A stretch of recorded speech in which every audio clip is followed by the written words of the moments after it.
What's up guys, Mike for Days here, and today I want to discuss with you what makes a good player.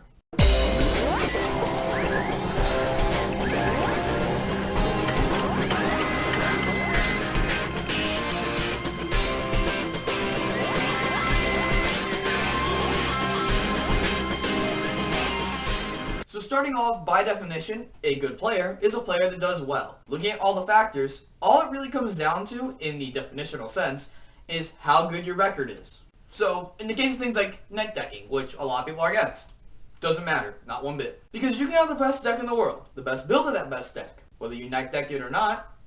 If you do not know how to play that deck properly, you don't know how the other decks in the meta play, or you just don't know how to play the game well in general, you're still going to get outplayed by someone and lose. And yes, I know, there's a lot of controversy on the opinions of net decking. But when it all comes down to it, if it's the best deck, and the deck you're net decking is the best build of the best deck, why would you not play it? I mean, I get it. You're afraid people are like, oh, he's net decking, he has no skill. Well, that's like benching your best quarterback just because he's unpopular right now. All you're doing is hurting your chances of winning. And at the end of the day, a good player wants to win.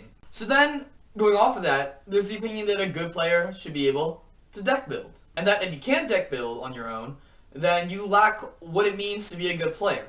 And while personally I believe that being able to deck build strengthens you as a player because it teaches you card interactions, card combos, and allows you to see things other players might not see, it absolutely does not make you a bad player because you don't have the skill to deck build.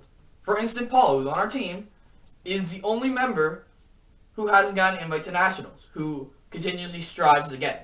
However, he's one of the best deck builders I know. He thinks of some of the best builds, of the best decks. Like right now, he's crushing with Sylvan Plant Synchro. And he'll probably get his invite soon based on just that deck, because he's got a New Jersey Regional coming up. The point is, he's yet to get his invite, but he can build a deck better than a lot of players I know who have continuously got their invite. Meaning in the end, that being a good deck builder doesn't correlate to being a good player. You can be a good deck builder and not be a good player.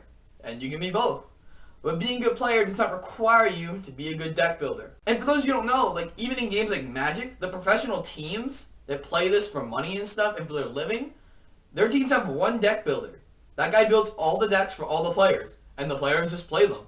They don't build their own decks at all, unless they just have an idea they want to try. So in the end, what it all comes down to isn't whether or not you're net decking, whether or not you can deck build. It's being able to read your opponent, have mastery of your own deck and its combos and plays, make the correct metagame calls for the event you're going into, and being able to know what your deck's win conditions are against the deck you're facing, and be steps ahead on how you're going to achieve that win condition. Anyway, that's just my 2 cents on the subject. Make sure to leave in the comment section below what you guys think. I want to hear from you guys, obviously, because again, this is my opinion. Your opinion may differ, and it's good to have a pool of knowledge to draw this kind of conclusion from.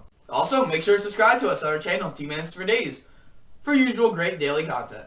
Also, follow us on Twitch to find out about our live broadcasts. And follow us on Twitter so you know how we're doing in big events like regionals, YCSs, nationals, iPad tournaments, etc. Or when a new video comes out in case you can't subscribe or you'd rather have it for the mobile. And always remember, if you want to be good at the game, you gotta have answers for days.